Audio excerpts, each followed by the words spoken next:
Hello, I'm Brian Largent. I'm the one that got to interview Alan Lovelace at the Region 9 HFMA.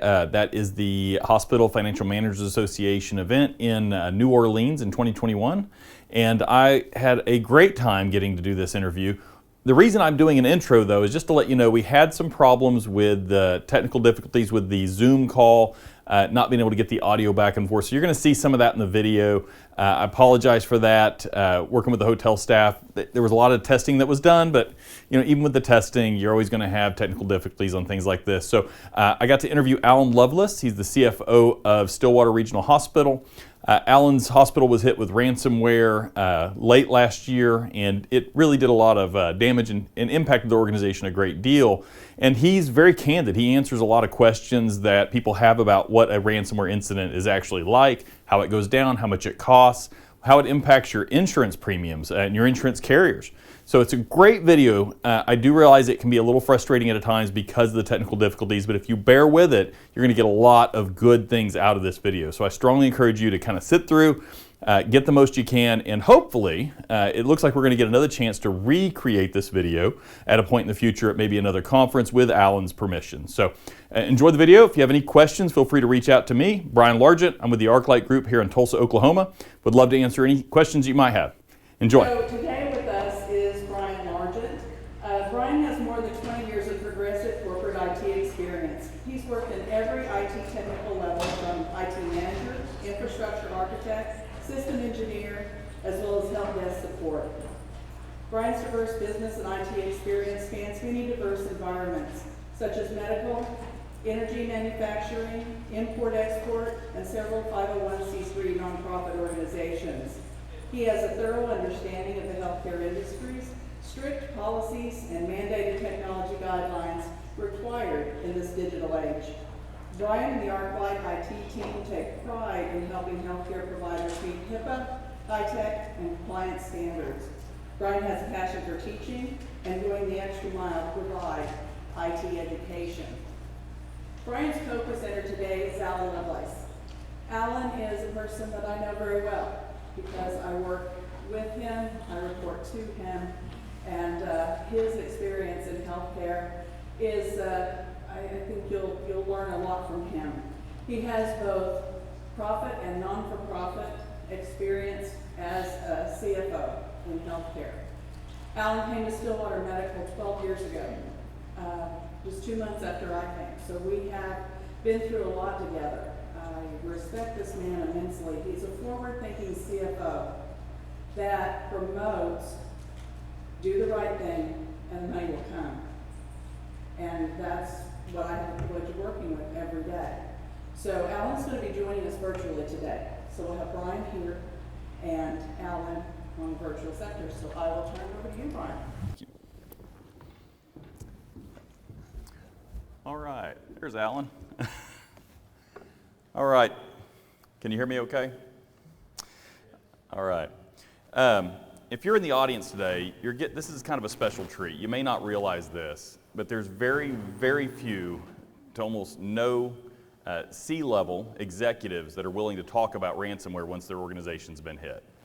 This is an incredible opportunity for everyone in this room to learn what happens, how it impacts the organization, and the fact that Alan is willing, and his organization is willing to present this is fantastic. We brought in our cameras to record it because you just don't see this. This is a great opportunity.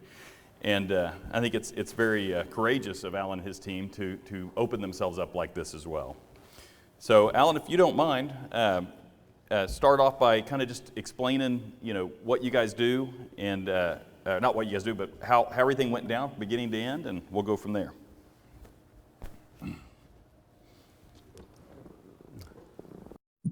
Okay, so Brian, I'm not sure if you could hear me. I could barely hear you, and it sounded like you may have turned it over to me to kind of tell what happened in our ransomware event. If that's correct. I'm on the chat right now with the with HFMA. If you guys could just give me a chat response that you guys can hear me and see me okay, we can probably make it through this. Brian, are you able to hear me?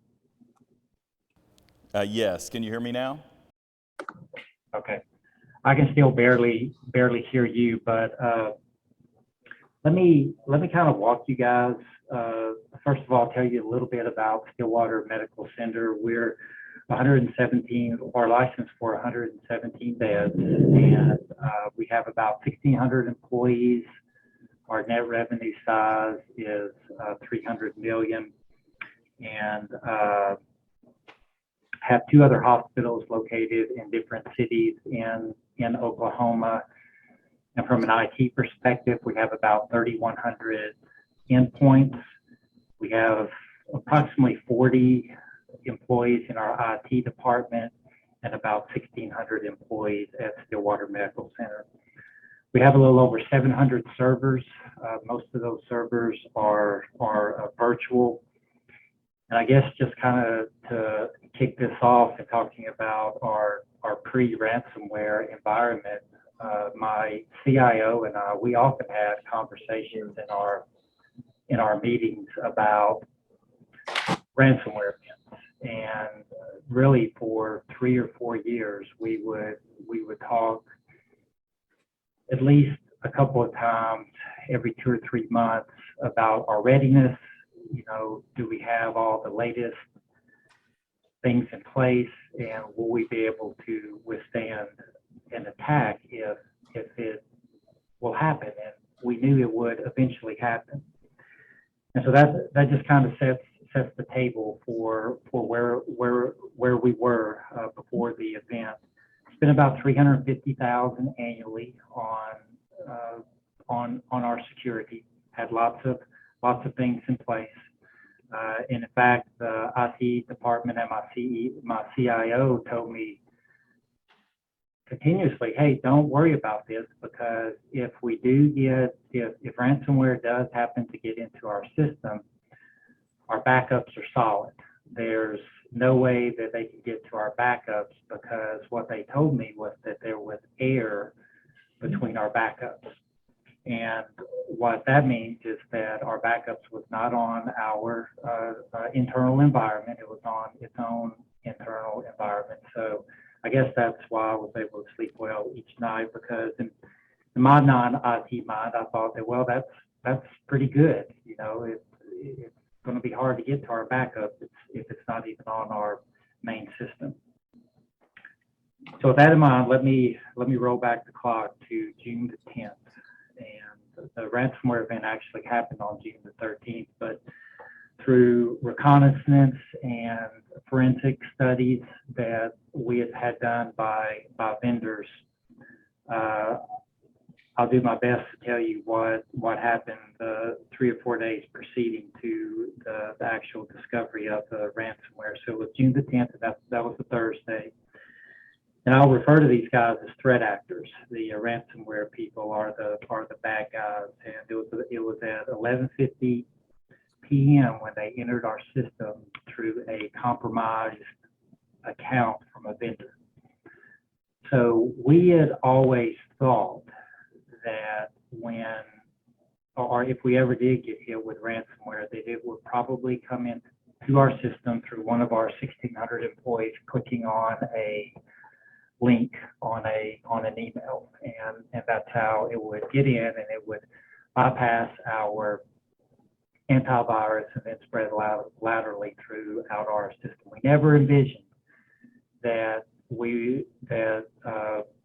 threat actors would enter our environment through a compromised password through a vendor that accesses our system. I won't tell you the name of the vendor, but it was a vendor that we use to monitor and help maintain our Meditech system.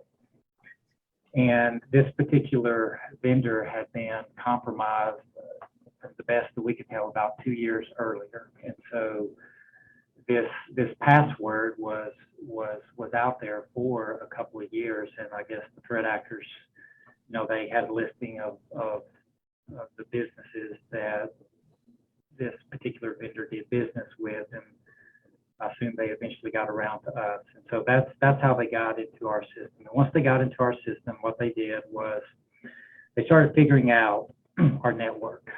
So they spent a couple of hours just seeing how we were set up and really how to plan the attack. And once they did that, once they figured out our system and got their plan of attack, they did something that was very common, and they basically cleaned their tracks. They wiped out their network path, so it would be hard to tell when forensics came in after the attack exactly all that they did. So we're not real clear on all that they did during that time, but one thing that we know that they did was that they set up through the compromised vendor password, their own password within our system called admin. And, like I said, the event log was cleared, the new Windows user account named admin was set up, and this was on June the 11th, real early in the morning. And then for the next 48 hours, they basically just monitored really IT, kind of what IT was doing in hopes of being able to harvest the passwords, which they did. And so they felt pretty good, I assume, about where they were. And so June the 13th, and this was the day of the event, it was on a Sunday at 12:30 a.m. And this is typically when ransomware events are discovered. It's on a Sunday or a weekend. They used the compromised account, and they executed a brute force tool and other malicious software to try to harvest a lot of other passwords and to get into a lot of other things. But fortunately, that failed because Windows Defender saw it, deleted it, and took care of it. And I guess at that point they thought, well, and when I say they, the threat actors, they said, well, let's cut our losses. We can get in.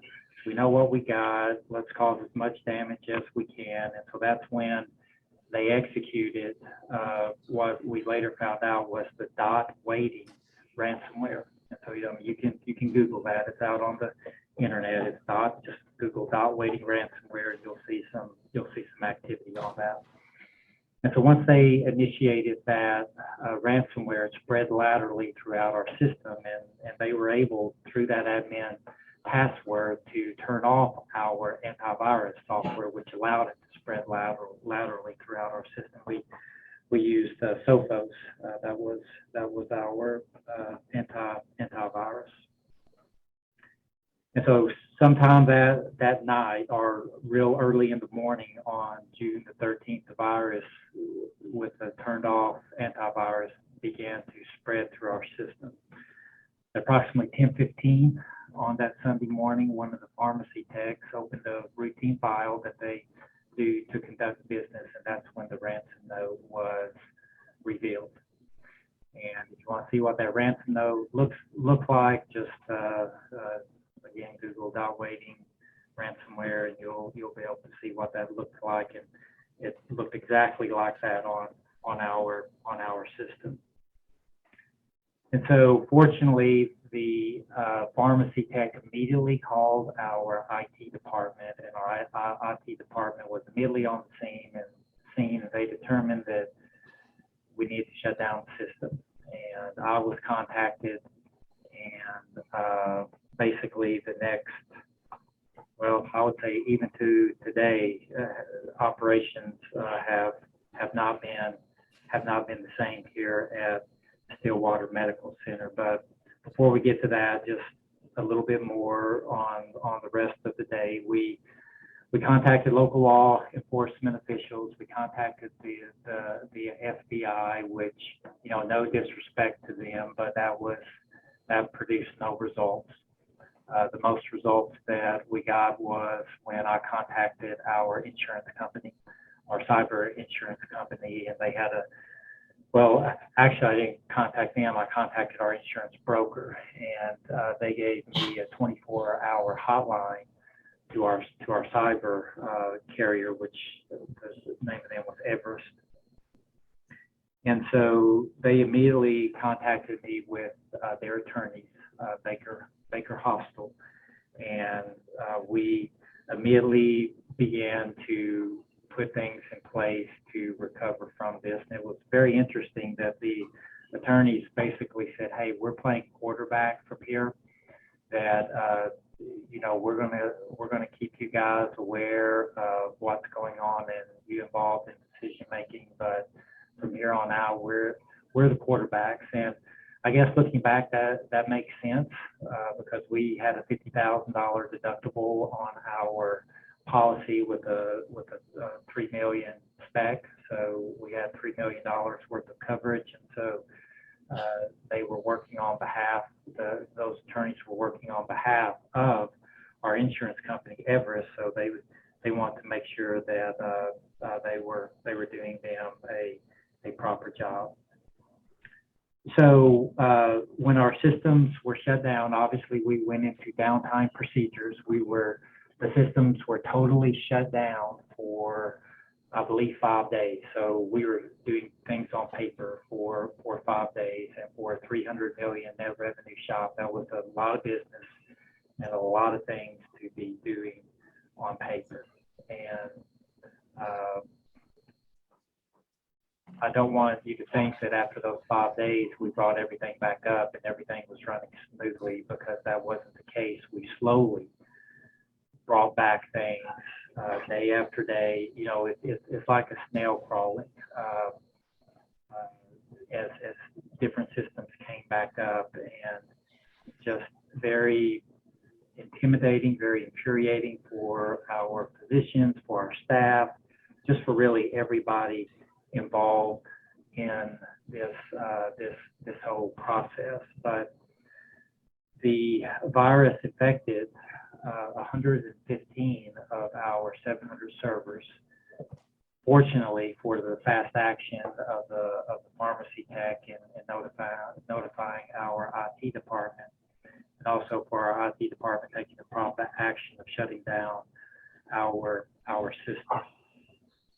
But remember earlier I told you about our backups, and that how our backups were on a separate system, and how our IT department felt that, hey, we can get malware or ransomware into our main system, but it won't get into our backups because they are not even on the system. Well, they got our backups, and let me tell you how they got our backups. So when they were in our system for those 48 hours before the ransomware was identified, and they were trying to harvest passwords from our IT administrators, they did, and they took the chance that, hey, maybe that the same passwords that they're using on the hospital environment, that they're using those same passwords to access their backups. And they were right.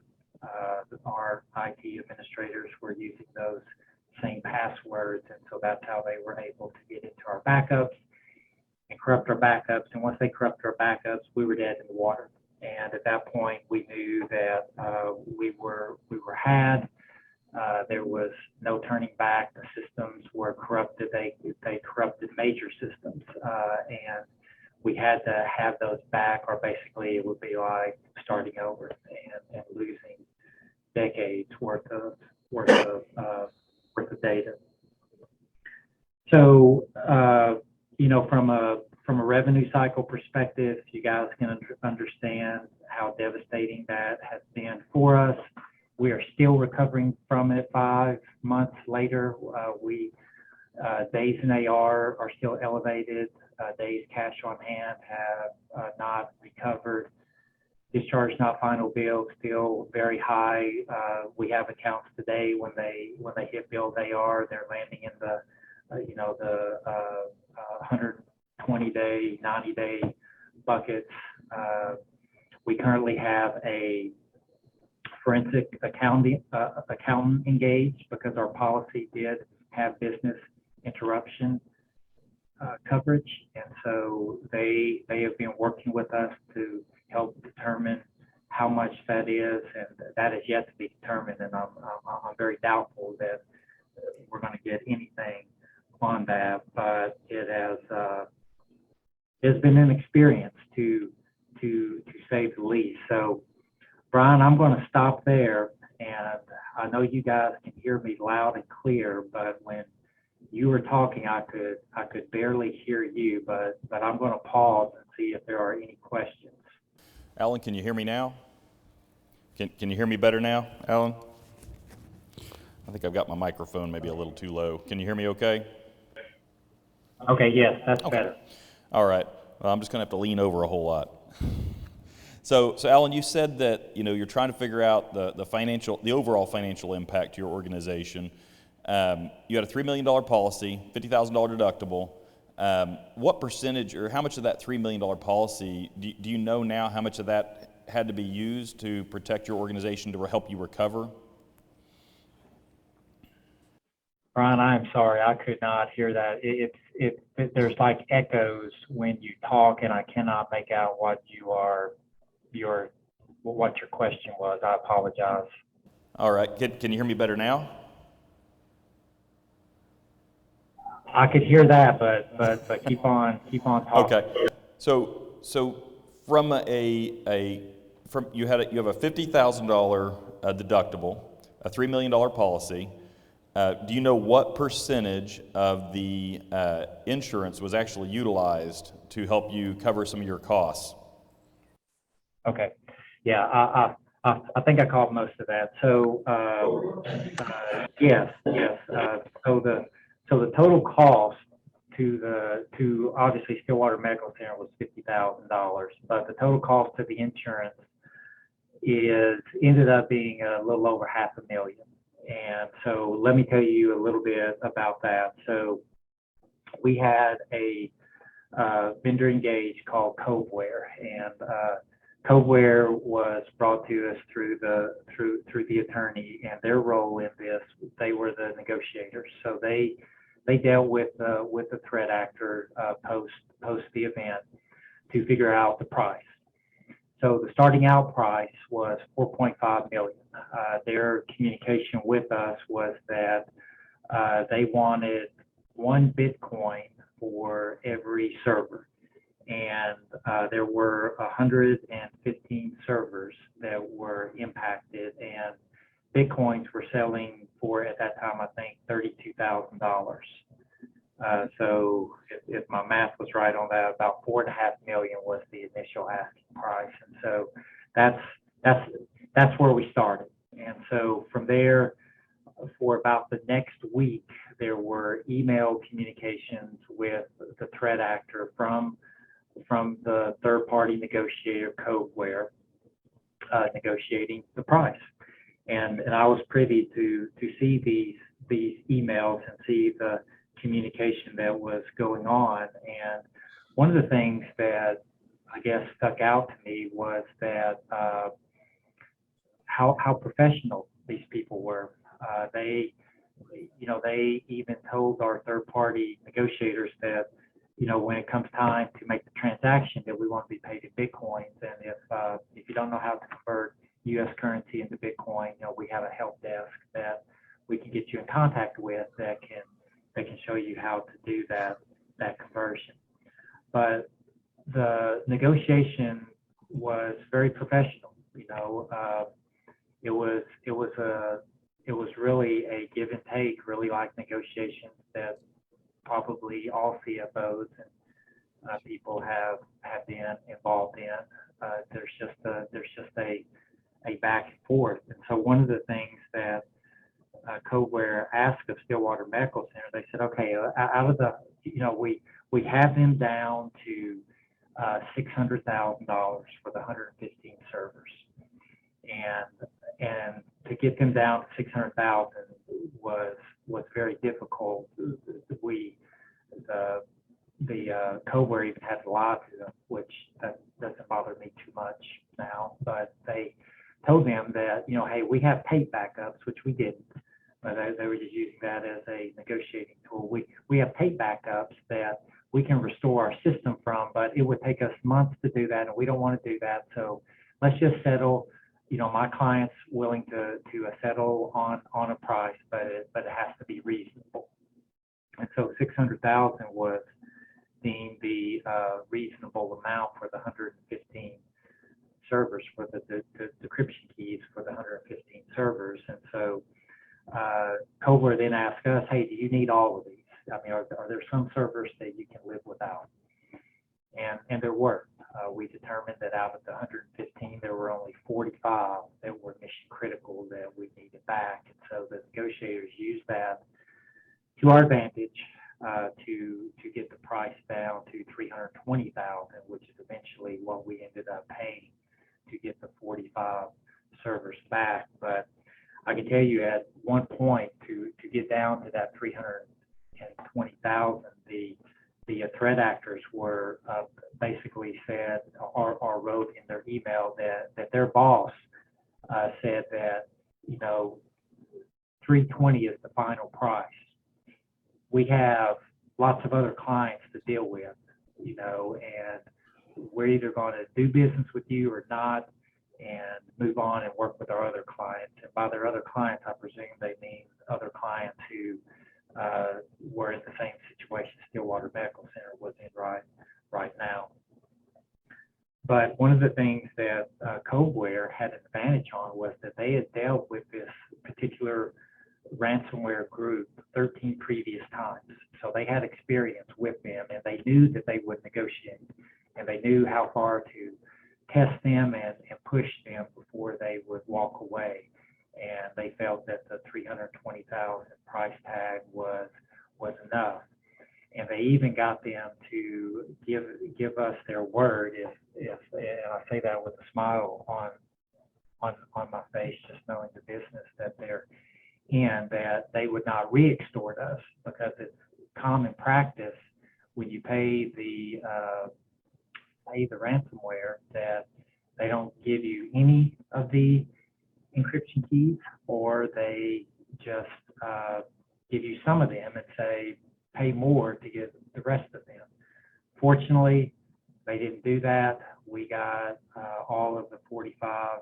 Well, actually, we got 43 encryption keys, and it was they had overlooked 2 other encryption keys, and they gave us that. So we got all 45 of our encryption keys back, and we were able to unencrypt our servers. Now, I don't want you to think that it was as easy as what I just said. That you get the encryption keys, you put them on the servers, and boom, the servers are back magically on how they used to be. That's not how it worked. We had to unencrypt them, which it took some time to do that, and there were problems with some of them, but we were able to work through some of those problems. And then we had to put them in a sandbox, and what that means is that we had to put them in an environment to make sure that there wasn't hidden malware within the encryption keys, totally blow up or just put out of service the server that had the encryption key, while moving out of the sandbox what we felt were the good files that didn't have any malware on it onto another server. And we had to do that 45 times, and then put all that jigsaw puzzle back together within our own system, which still, that puzzle has not been put back today. You know, I know Tammy is there, and Tammy can attest to the fact that we are still not what we used to be. We still have problems, and it's because of this. We totally had to tear down our infrastructure, our IT infrastructure, and completely rebuild it in a live environment, nonetheless. And as you can imagine, there's problems when you have active users in a live environment and you have an IT staff and vendors constructing it at the same time that you're using it. So Brian, I'll pause there. So you said you had 115 servers that were encrypted. They gave you, you purchased 45 or 43 encryption keys. You ended up with 45. Each one of those servers, we'd talked about this before, they were encrypted with separate keys so that they could piecemeal them out and optimize the amount that they sell back to you. It's very clever business practice on their part. But you lost 70 servers. Of those 70 servers, how much time is it taking? Are they all rebuilt at this point? Is it still a work in progress? How much damage did that cause to lose those 70 at this point? Okay, so I don't think I heard all of that. I think what I heard was the 70 servers that we lost. How did we handle that? And if that was the question, how we handled it, we knew what we lost, but the data that was on there wasn't mission critical, and so we just had to rebuild and reconstruct those 70 servers and piece them back together inside of our network.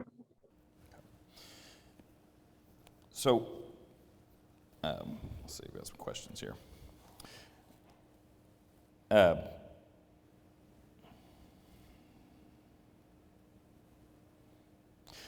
So you mentioned that there was if I can get this right, if you mentioned that there was, it's not back the way it was today.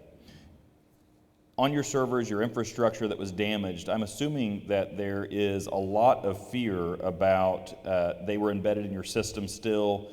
You have to take data out of the systems, rebuild everything. Tell us a little bit about your staff and how that impacted both your production staff and your overhead staff, your IT staff. Yeah, so that was another one of the huge impacts, was just the stress and the strain that it put on our IT staff. So you can imagine, just first of all, I guess the defeatist attitude that this came into our system, which no one looked at them that way. That was self-imposed, that they put on themselves. But then just the countless hours. I mean, they were here around the clock, trying to rebuild, work with our outside, the multitude of outside vendors that were helping us recover from this. It took a huge strain on our staff, and we have lost several of our system administrators, and I would attribute that just to the strain that they witnessed or had to endure during this time. Like I said, it's still not over. There's still strain on them. How it impacted the rest of the staff, the Meditech and our clinic system NextGen. Those were priorities to get those back online first, and we were able to get those up for the most part on day 6, and so the clinicians weren't impacted to a great extent, as I would say, as the revenue cycle people were. From registration to HIM to the business office, just the massive amount of paperwork from downtime that they had to re-enter into the system. And then sometimes from an HIM perspective, their systems weren't even up where they could code, where they could do what they needed to do to pass the bill along, to get it to the business office where they could bill it. So huge impact on the staff, huge impact on operations. Our margins, our operating margins here at the hospital are around 7%, and we fortunately hardly ever have a month where we lose money. But for that month in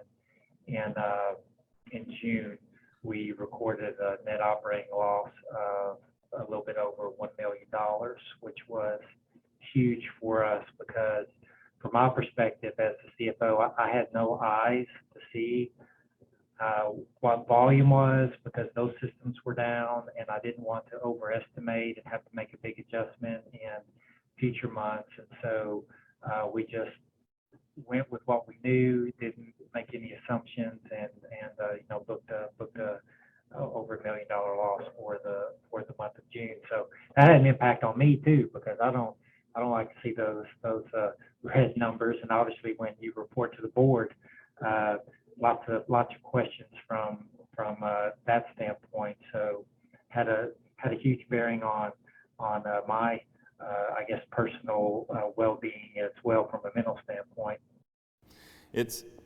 It is like a bomb going off, right? It's you basically your IT team's walking around with PTSD. You know, they're working 24 hours a day, 7 days a week until this is remedied. And what you saw with your loss of staffing, I'm guessing, is related to that. Is that the way you see it? Is it was just killing their lives, making their lives too difficult?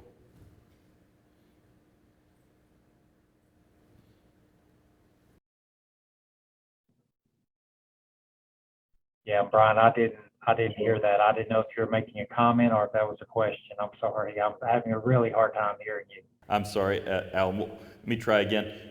With your IT staff and the turnover you had, do you believe that was a direct relation to the impact of the ransomware incident? Yes. Yeah. Absolutely.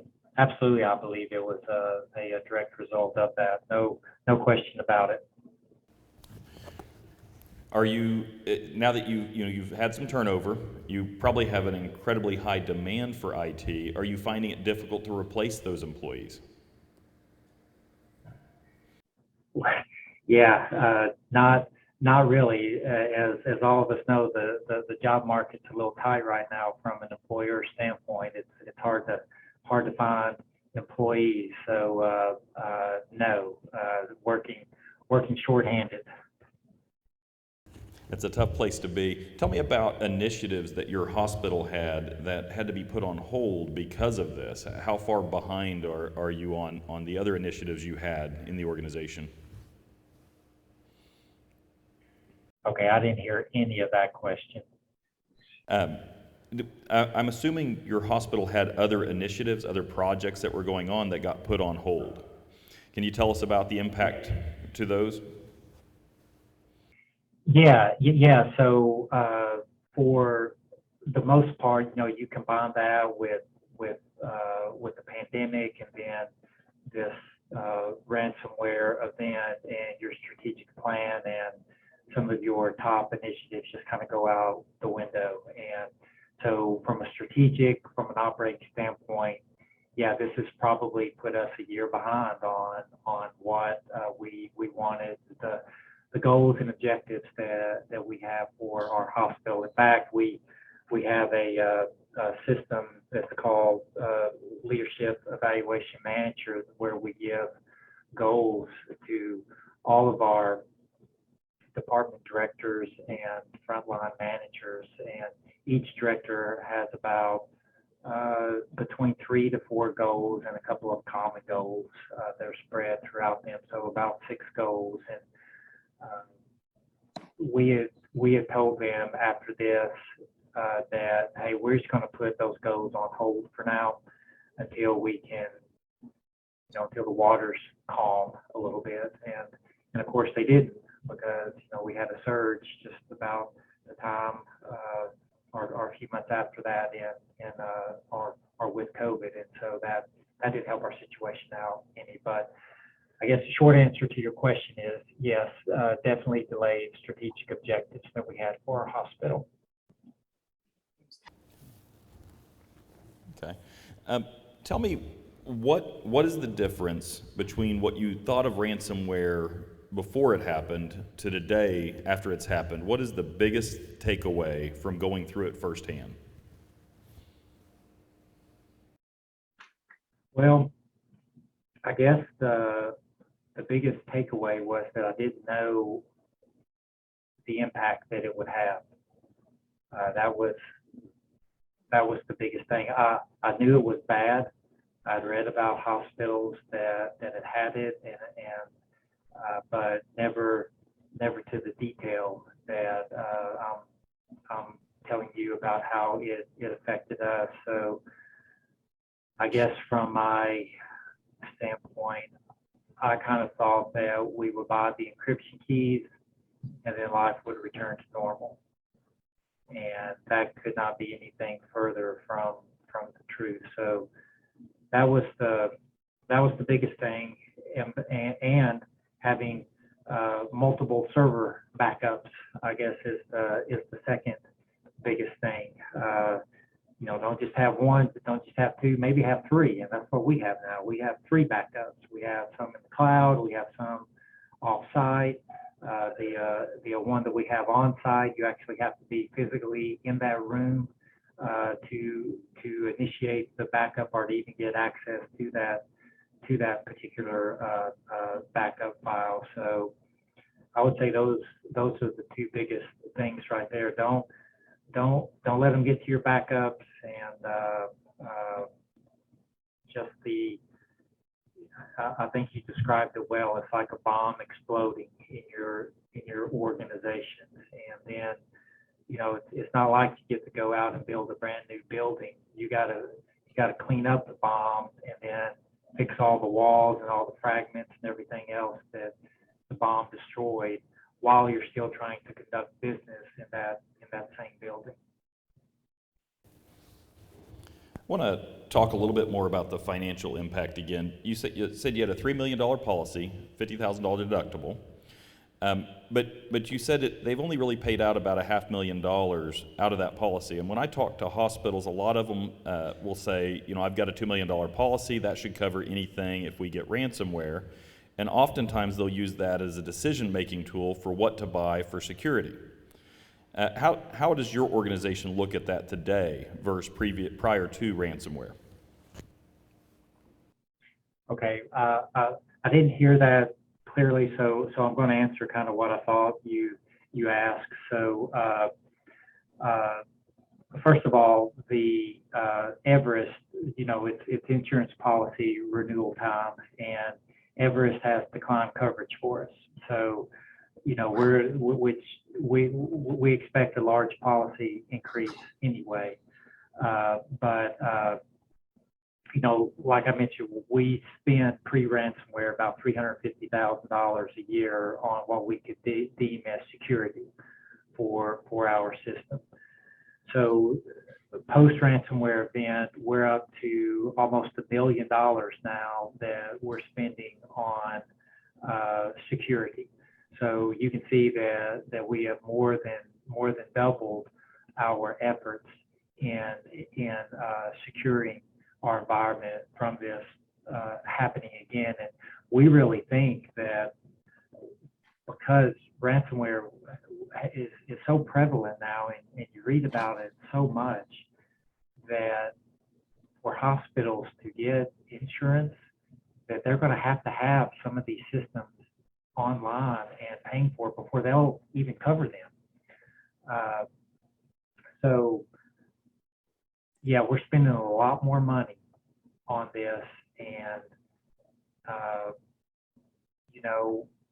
what the experts tell us, and Brian, you being one of them, know this, is that if somebody wants in your system, they can get in your system even if you spend that much money on it. You just have to do your best that if they do get in your system, to give them the hardest time possible to doing any damage, or to minimize the damage once they're in there. Or to go back to your bomb analogy, maybe they just bring when they get into your system, there's just a sparkler that they bring in instead of a giant bomb. But a lot more emphasis, a lot more dollars focused on this. Obviously, our board is extremely interested in how we can keep this from happening again, and so full board support on it. But it's definitely $700,000 more that we're spending annually, and this isn't just a one-time hit. This is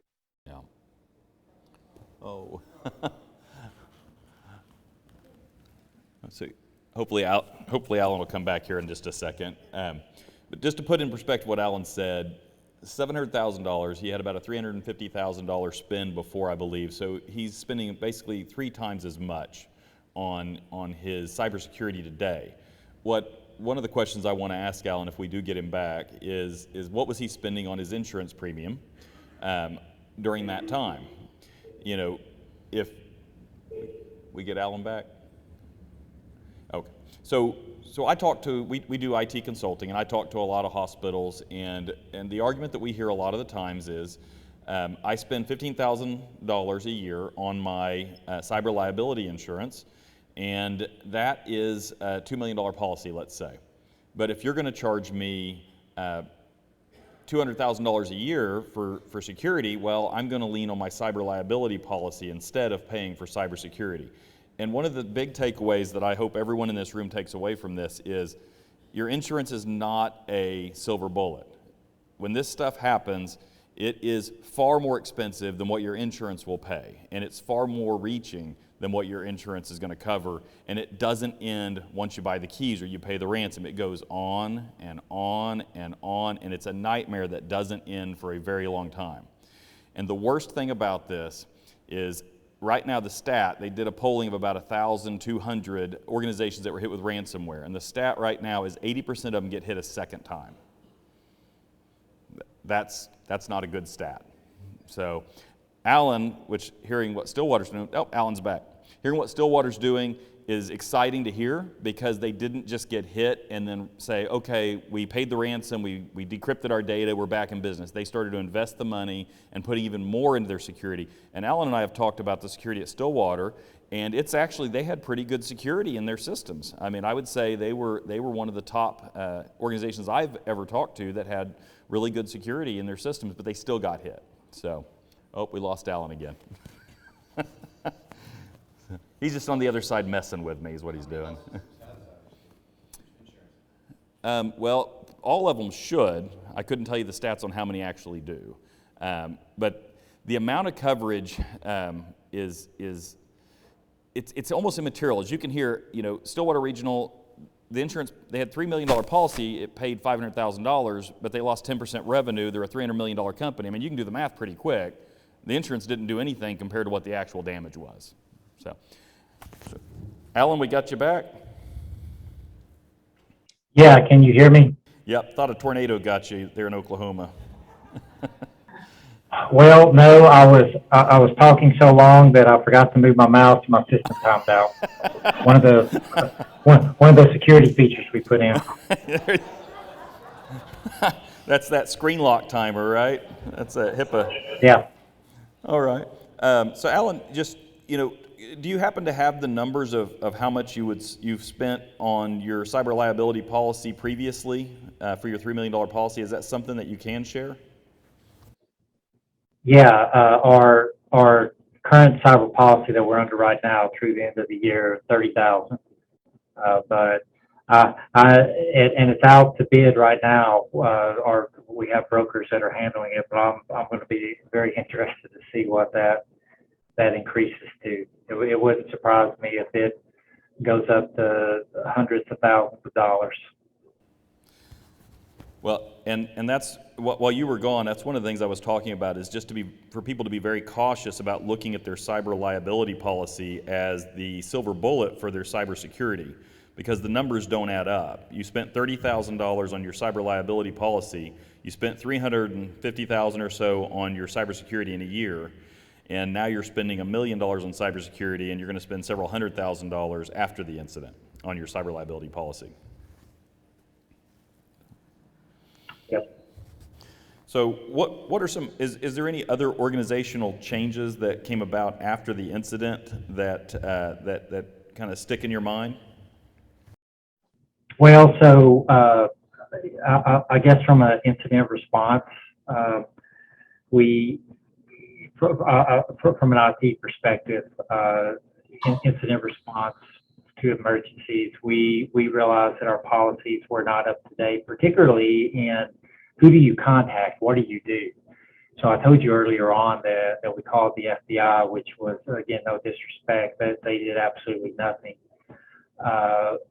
Or local law enforcement, they did absolutely nothing, because, I mean, what can they do, really? But the number one thing that we have after contacting the administrator on call is that you call the insurance company and that you get them involved, because that was the most important call that was made after this event occurred. If we would have tried to take care of this ourselves, even with our policy, we would have engaged other vendors, but they wouldn't have been vendors that are cyber policy approved. And so we may have had to pay for some of that out of our expense are maybe not applied to our $50,000 deductible. So that was one of the main things, was just updating and revising policies from an incident response standpoint.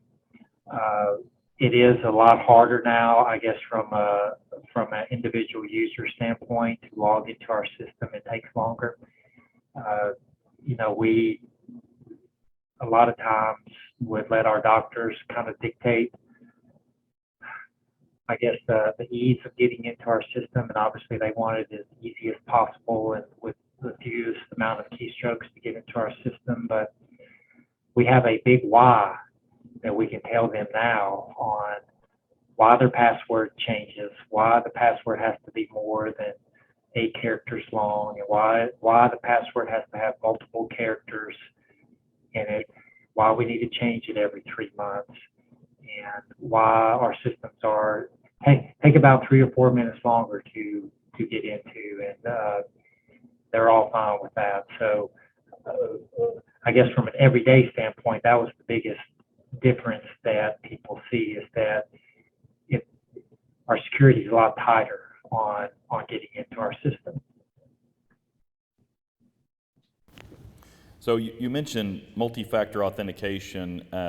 We've actually got pushback from our rural hospital clients because they have a hard enough time getting doctors to come out to rural areas, and they want to make their lives easier, not harder, and the docs push back on that. That's an inconvenience for them. But multi-factor authentication is one of the easiest security measures you can put in place to stop most attacks. You mentioned before about your backups. The attackers were able to glean the password for one account and found out that password was reused on another account, which was on your backups, and they were able to destroy your backups. So I wanted to talk a little bit about password reuse and how much damage that causes. So your employees, bear with me just a minute, Alan. I'm gonna go off script here. But your employees will reuse their passwords. If they change every 90 days, they're going to reuse their passwords. They're going to use them on different websites, public websites, on LinkedIn, because passwords are hard to remember. Password reuse is one of the biggest problems you're going to run into with your systems getting compromised. If you don't have multi-factor authentication, if your employees had their passwords out on a LinkedIn website a couple of years back, LinkedIn got compromised and those passwords are out there. So it's very easy to take an employee's email address, track it back to the corporation where the password actually is accessible, get into the accessible healthcare management system or whatever it is, outside of the network from anywhere in the world. But if you have multi-factor authentication, it is very, very difficult to impossible to make that happen. So just wanted to touch on that a little bit, Alan. So what are some other things? Do you have anything else that you'd like to touch on? Then I'm going to start taking some questions if you have anything else.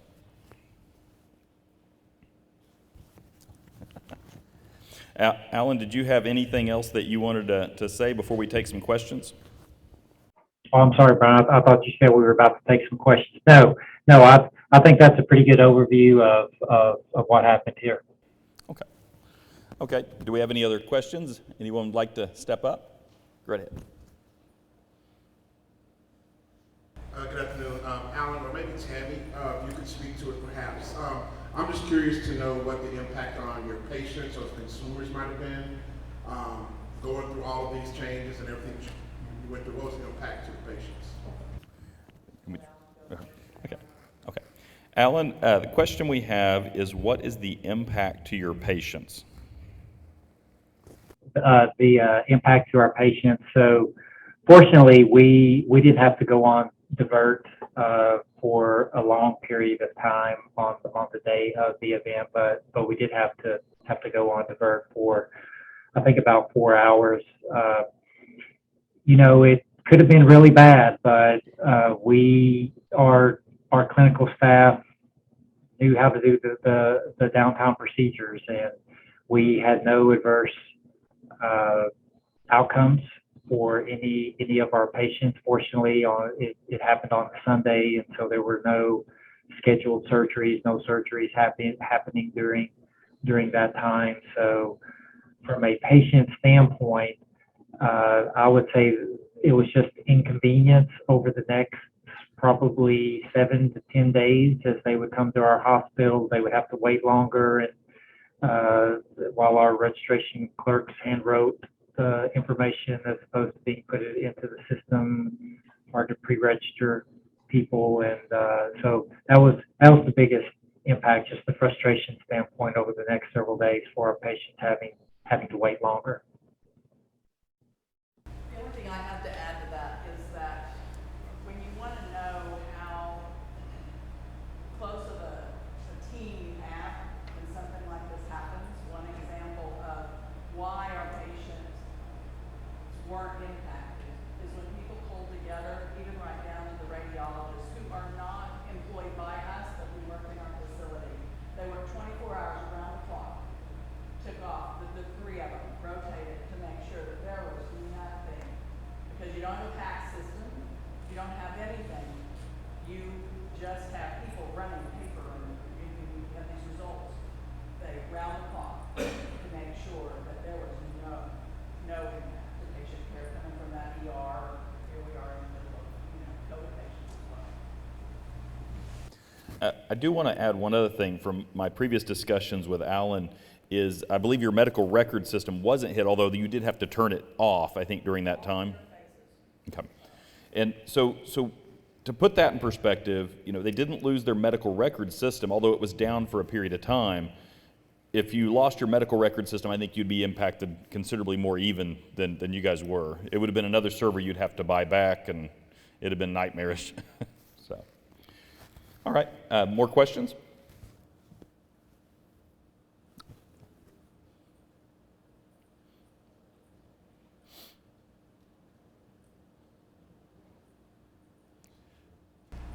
My question is actually for you, Brian.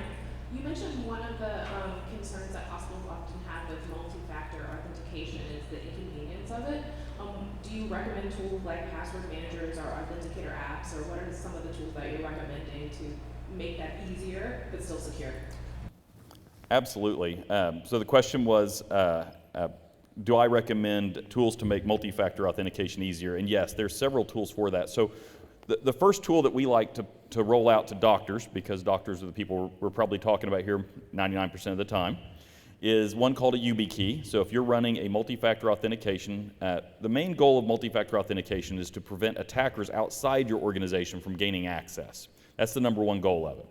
So if you use a YubiKey, it plugs into a USB port on your computer, and you can literally log in, and then you tap that, and it passes through the 6-digit code that's generated every 30 seconds, 60 seconds, depending on what system you're using.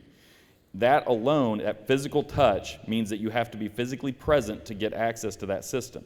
That is the easiest way to allow people to get access to the system. Now, if someone has a password that's compromised and they can walk up to that computer and put that compromised password in physically and touch the key, yeah, they're going to get in. Okay? So it's not perfect, but it's still better because it does protect you from external attackers. Another one, let me find it here real quick, is we use a software from Cisco called Duo. It's what we resell to our clients, and we use it internally. And so with Duo, you can get these key fobs. They're about $30 to buy. They last about 2 years on a battery. And they have a 6-digit code. You push it. If you guys have ever done banking with RSA keys, I'm sure everyone in here has probably done that at some point in the time. It's the same thing. And it generates a 6-digit key, and you can use that to log into your computer, log in externally, get into your VPN. Any external access, for sure you should have this. We use it also in our organization for internal access, and we also encourage our customers to use it for internal access as well. So MFA is something you have and something you know. So something you have, I have this, something I know is my password. Okay, so I have those two things is going to make it very difficult for an attacker to get into my system. All right, the next one is you can have an app on your phone. We use an app, it's Duo again by Cisco, and it's probably the most popular one out right now. And with that app, I can do what's called push. And so when I go to log into one of my mission critical systems, it sends a push to my phone, it makes a ding, I can approve it, and I'm in that system. And then lastly, you can actually adjust Duo or other multi-factor solutions to only require logging in using that form of authentication, not necessarily every time you log in, but maybe once every 2 days, 3 days, 4 days, even 90 days. It depends on the system. It needs to be looked at on a case-by-case basis. Good example of that's your email. You don't want to have to put in a code and a password every time you log into email. You don't do that today. If you're using Outlook, you just open Outlook, you logged into your computer, that's the first form of authentication. But you can have multi-factor authentication on your email through Office 365 that happens in the back end, and it does protect you outside the network. So, I hope that answered your question. So, go ahead. Question on the servers. The servers that were compromised, were they encrypted? Yes. And you mean encrypted by the attackers or encrypted prior? No, encrypted by the hospital. Alan, the question is, were the servers that were compromised already encrypted by the hospital? Were the servers that were compromised, were they encrypted by what? Did the hospital have the servers encrypted themselves to protect the data on the servers prior to the ransomware incident? Oh, no. No. Okay. Yep. And just to touch on encryption on servers and on devices, Microsoft has an encryption solution called Bitlocker. It's completely free as long as you're running Windows 10 or a Windows Server operating system. You need to be using business class computers and servers for that to work. It'll store the information in what's called a TPM chip on the server or the computer, and that's so you don't have to put that encryption key in every time you log into the system. It'll pull from that, and it just ties that to your basically it ties it to your login and password to keep it simple. But if you have it encrypted, the whole purpose of encrypting your systems is not to keep someone from getting into them when the system's active. The point in encrypting your systems is, the best example is you have a doctor that comes in and out of the hospital, he takes a laptop with him or an iPad and he leaves it in his car and someone smashes the window in the car and takes the iPad out. Well, if that iPad's not encrypted, then they can get that data off that iPad. If the laptop's not encrypted, they can get the data off. It's as easy as taking the hard drive out of a laptop, putting it in a docking station, and I can read everything on it without ever logging in. If it's encrypted, I cannot read it without the encryption key, period. I mean, it's a million years to try to crack that if you're just using Bitlocker, again, which is free. Bitlocker does not cause any overhead drain on your servers or on your workstations. It needs to be turned on globally at every organization that works in healthcare. When we talk about HIPAA compliance, encryption is called a HIPAA safe harbor. What that means is if you encrypt everything in your hospital and anything happens to those machines and they disappear, you don't even have to report it to the Office of Civil Rights. It's a safe harbor. Okay, that's written into HIPAA regulation that way. What HIPAA will do, and this is where practices get in trouble, is what HIPAA says is you have to use encryption or something equally as good. There's nothing equally as good as encryption. That is a trap that they didn't mean to set, but they set for a lot of organizations. Because I've had that recited back to me. We have our servers behind a locked door. That's not equally as good. And the reason that's not equally as good is because if you have an incident in your building and let's say some water floods and they have to take all the equipment out of your building, it's no longer behind a locked door. Locked doors don't have logging for who goes in and out of them typically. You need to have access logging to any system that has electronic protected health information on it. So, any more questions? Oh, come on. I charge by the hour. You guys are getting this free. Touch, Brian, if you would, on lots of comments when we were going through this was about, well, if we would have had everything cloud-based, we may have been safer than server-based. Can you talk about that? Yes, that's. I don't believe that to be true. There's a lot of assumptions that the cloud is this miracle cure for all of our woes, and it's not. If you have a hospital organization that's gone to the cloud and come back, you know exactly what I'm talking about. We just spoke to an organization the other day that it's a new client of ours that went to Allscripts in the cloud and came right back from Allscripts in the cloud 3 months later. It was not a good experience. And if you also know about Allscripts, they were hit with ransomware in the cloud and took down most of the medical practices and hospitals up north and lost their data. They could not recover the data for the cloud hosted environment. Now, when we talk about cloud hosting, there's a lot of things that go into that. You can have cloud hosting from a provider like Allscripts or Epic or whoever, right? The medical software providers, people that actually develop the software, they'll have their own hosting. Then there's the hosting where your team, your in-house IT group, goes and gets Amazon AWS servers, or they go off to Microsoft Azure and they host the servers there. If you're hosting it yourself, it's really the same infrastructure and security that you have in-house, you're just putting it in the cloud. If it's being hosted by a third party, you have to hope that they're protecting your data properly. But if your IT team is managing it in the cloud, then you have some control. Now, do you want control, or do you want someone to take responsibility from you? That's one of the dirty little secrets in healthcare provider software. They don't take your compliance away. They tell you, and they word a lot of, I'm not trying to be negative toward them, because I know there's a lot of good people out there, a lot of good companies, but the way they tend to word it is, yes, we're HIPAA compliant. And organizations think that because we're using a software vendor that's HIPAA compliant, we're compliant. That's not how it works. They're compliant, and most of the time, well, a lot of the time, they're not compliant. So, but that's the implication is, yes, we're HIPAA compliant. So what does HIPAA compliance mean to a software vendor? It means that when they go into your system, they log their access in and out of your system. If they move EPHI out of your system, they encrypt it in transit, they encrypt it in rest. That's about as far as it goes for their compliance as it relates to you. But what they can do is they can take your data, and we've seen this a lot, out of your database because they're doing a backup, because they're going to do a big upgrade. And they take that data and they go and store it on a different location on your network so that they can have a copy of it. Now it's outside of the area of your server that you expect to have EPHI, and they leave it and walk away. When we do risk assessments for clients, I find EPHI all over networks, everywhere you can imagine. The front desk, we've been told, every time I do an audit, we're always told that the front desk, they'll say, we don't store any EPHI in any of our systems because we use a cloud electronic medical record system. What you find out real quick is the people at the front desk are scanning medical cards that are being stored on that local computer and then copied up to a server somewhere. And when we do a scan, we find EPHI on that front computer. Now there's a rule in HIPAA that's called minimum necessary. That means that you have to give access to EPHI to the minimum necessary subset of your staff that's out there. So if you have a reception person and they have a lot of people coming and going in that position, you have EPHI on that system, you're now out of compliance. So probably more than you asked, but so what other questions we got? So you mentioned doing an assessment. So what's included in that assessment, and how do you advise the hospital to use those? Is that something that Alan did? Did they do a security assessment prior to this? That's a good question. We'll start with Alan. Alan, did your team do a security assessment or HIPAA risk assessment prior to the incident?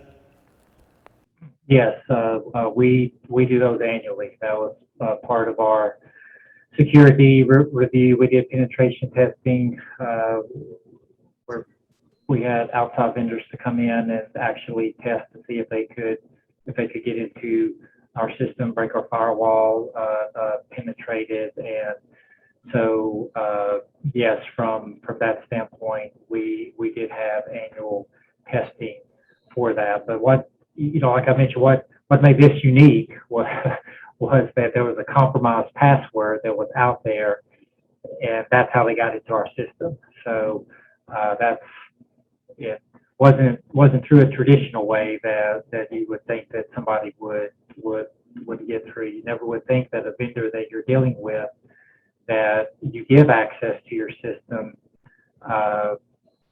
That's how the threat actors got into your system. So when we talk about risk assessments for organizations, just to be honest, smaller, especially rural hospitals, are on a budget. And so the first thing you do when you need to do a risk assessment is you go download what the free tool is, and you get the free HIPAA compliance handbook. And sometimes you modify it, sometimes you say, okay, this is probably what we're doing, or maybe you come up with a checklist, and you ask your IT guy, and the IT guy's like, yeah, that's fine, or whatever, and you kind of wing through it, and you put the folder up on the shelf, and you say, okay, this is how we operate. When we go do a risk assessment, we actually scan the network for compliance issues. We're looking for electronic protected information on computers. We're looking for it everywhere that we can find it. We're looking for even PCI compliant information, credit card information being stored, social security numbers. We're scanning for Windows patches to make sure all your systems are being patched to the latest update. We're looking at firmware on firewalls. You physically have to go identify these things. Checklists are not going to do it. You have to have some form or fashion of method of identifying this that takes the human part out. Because if you ask your team, are we secure, the answer is going to be yes. If you ask your team, show me we're secure, the answer may be, well, let me think about that. So we do advise, of course, we are a consulting firm, and I'm not trying to make this a sales speech, I promise. But find someone that's third party to do your assessments. Alan used a third party, they did pen testing. They went above and beyond what a lot of organizations actually do.